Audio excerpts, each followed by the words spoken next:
Hi, everybody. I think this week I'm going to read you one of my favorites. It's called Pat and Others. And I forget, I should be showing you my cute little drawings before every chapter. Oh, does this look backwards? Well, anyway, it's a photo. I did all the drawings because my friend Jenny actually suggested that I include maps.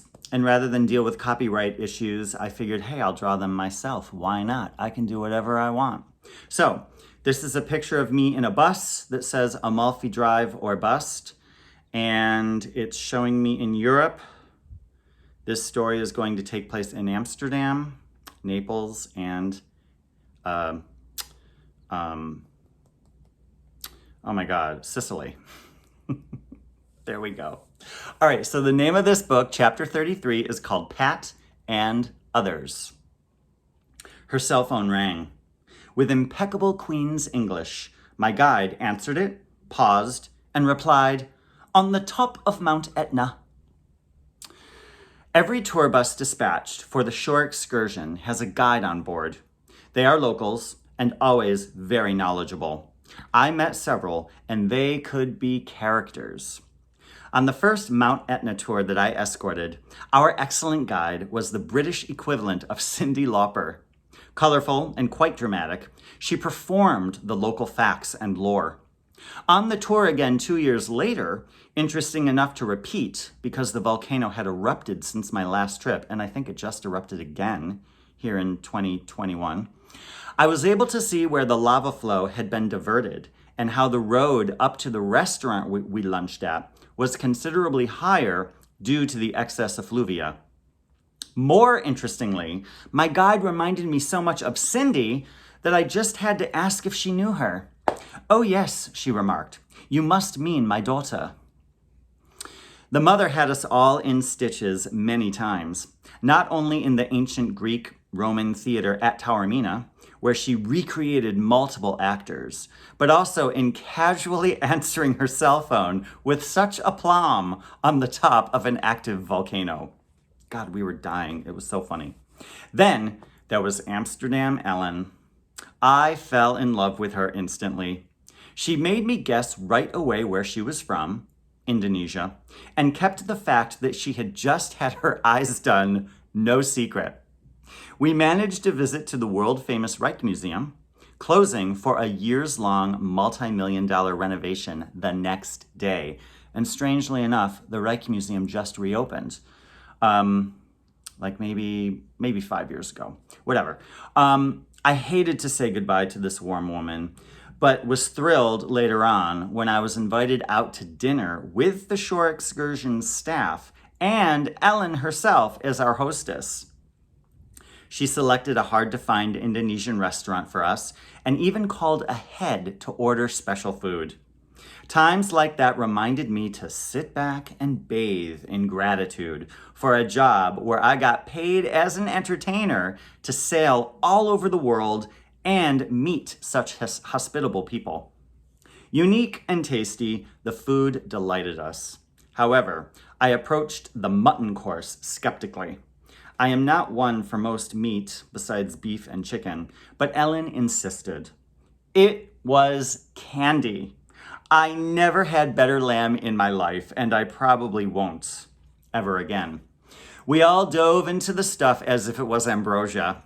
This woman knew what she was doing, and we laughed a lot that night, learning more about her interesting life and family.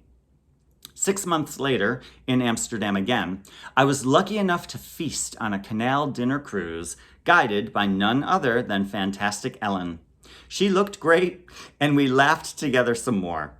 It amazes me how quickly I can feel like I know somebody in such a disparate part of the world. Last, but certainly not least, I met Pat on my Amalfi Drive tour from Naples, Italy. Oh my God. She wore a large yellow sundress and sandals. This woman, like my two Mount Etna gals, was also a British expatriate. What is it with British women marrying Italian men and becoming tour guides? Pat made me laugh the whole day with her dry sense of humor. It was the perfect day for this spectacular tour.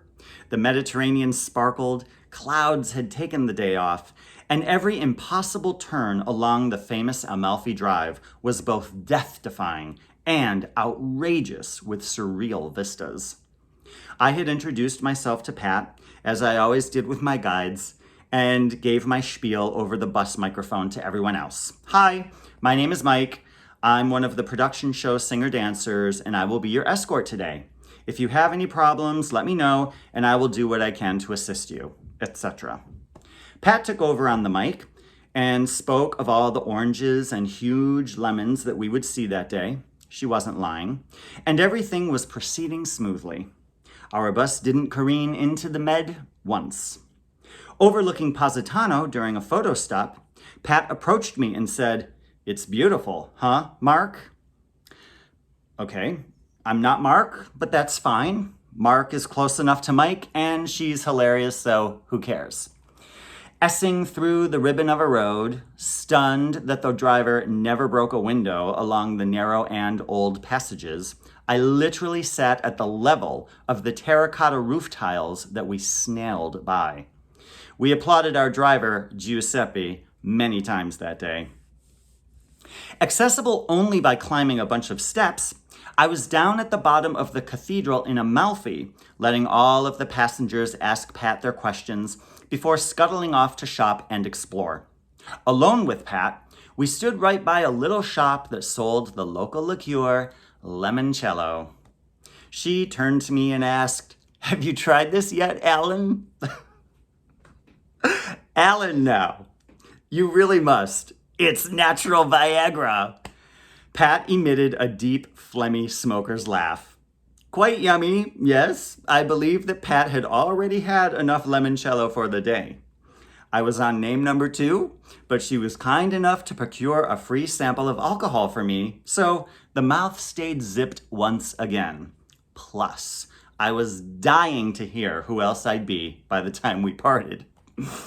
The last leg of our journey commenced, and at one point, our driver rolled the bus's side mirror in to avoid its being crushed against the already damaged plaster walls of the whitewashed homes we passed. Crowded Sorrento became our last stop, and we took the highway home. What a magnificent day. Everyone safely left the bus, and I thanked Pat, telling her how memorable, this tour had been. She gave me a great big bear hug and said to me, "My pleasure. I hope to see you again sometime, Chris." Oh my God, I loved her so much. She was amazing. And you know, I met so many tour guides, and a couple times I really got to know them because I would repeat the tours, or we'd go back to a town and they'd still be there doing another tour. So thank you for those of you who are listening. I think there's like 5 of you. You're all amazing. And I hope you enjoy your day. It's a new month. So happy March. And I think spring is in the air. So that'll be exciting.